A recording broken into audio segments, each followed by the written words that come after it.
It was as recently as December 17, 1903, that Wilbur and Orville Wright made man's first sustained flights in an engine-driven airplane at Kitty Hawk, North Carolina, in the United States.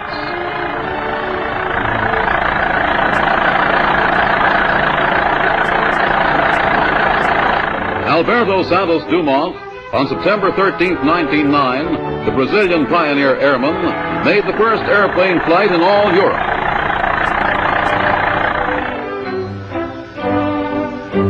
The first United States air mail service was begun on May 15, 1918, between New York City and Washington, D.C.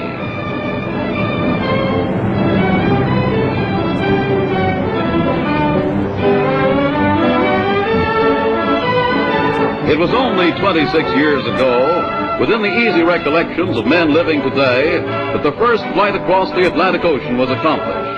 4 United States Navy flying boats left Newfoundland on May 16, 1919.